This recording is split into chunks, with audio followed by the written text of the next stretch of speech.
Hello again, YouTube. Alright, so earlier I did not get a chance to show you how I went ahead and grafted my seedling. That's my hybrid of the Israel yellow onto the American Beauty. And I spoke about possibly doing it with the Red Jaina here. So I'm going to go ahead right now and remove these thorns. And then I'm going to cut the top of the rootstock off in preparation for a cutting from this young plant here. I'll be back in a few seconds. Alright, so I did not get a chance to sterilize, so I just went ahead and got my grafting knife, small bottle of alcohol, and some paper towel. So I'm just going to go ahead with one hand here, and let me just turn this around and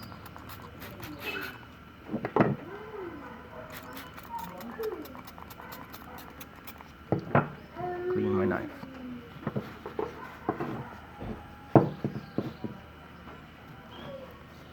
Alright, and then I'm going to start the process of removing the areoles or the nodes, as better known. There we are. Alright, so I'm going to remove these. I'll be back with you in a few seconds. Alright, so I've just removed the tip off and all the nodes except these three. Just in case it fails, I can just resort to using the new growth that comes from here instead, but I doubt it will fail because in fact this was my first attempt and it seemed to have taken. So I'm about to sterilize a smaller blade to this that I use to make a very thin cut here. And as you can see, let me just see if I can steady the camera here. The cambium layer is not too large and it's not too developed. This will take another few seconds. Alright, so earlier when I said I use a small blade, this is actually what I use. Now, for safety purposes, I don't recommend that any of you go using this. This is just what I use in order to get a very thin cut, but I'm sure you can use smaller knives or scapula, I believe that's what it's called, in order to make your cut. Again, this is not what I recommend. Alright, so now I'm just about to sterilize this so I can make the vertical cut into the rootstock so I can wedge the graft into that cut. I'll also be using this same blade to make an L cut on the scion, this area here that I'll be using as my scion.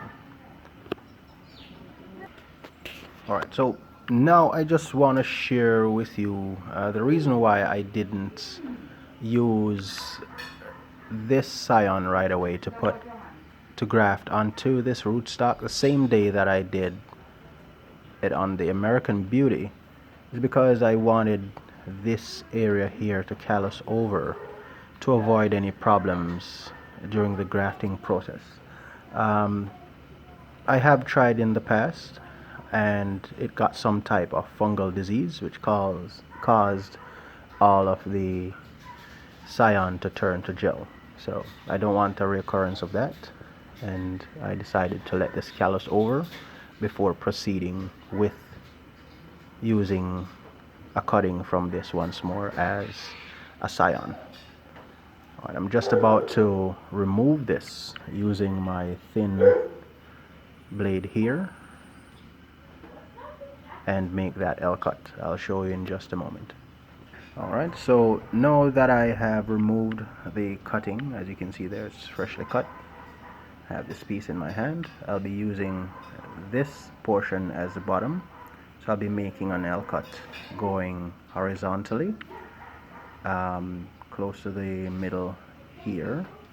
And then I'll be making a vertical cut going down, and then I can just set it like that and wedge it into the opening that I made on the rootstock. I'll show you in just a moment. Alright, so now that I have made the cut, yes, I know it seems a little small. I'm working with a bit of a limited amount of scion here, as I don't want to cut into any of these two or all of this. So I'm just working with that small piece there. It's a little over an inch, but I'll be wedging it into the rootstock and showing you that in just a moment. Okay, so I've gone ahead and wedged the scion into the rootstock.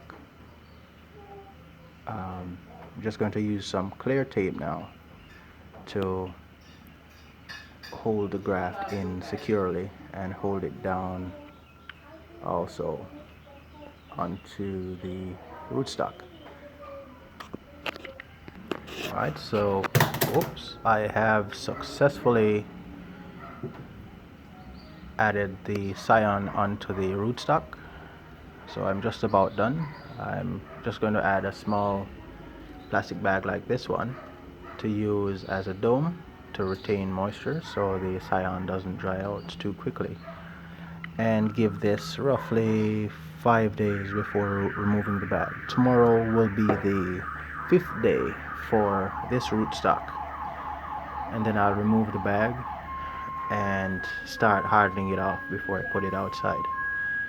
It will be hardened off without the bag for roughly an additional 10 days before it's ready to go outside. And again, this is Red Jaina with the Israel yellow hybrid. This was crossed, I was told, with a red flesh variety. I believe it's Haley's Comet. I will keep you updated. Once again, if you like this video, like and subscribe, and thanks again for watching.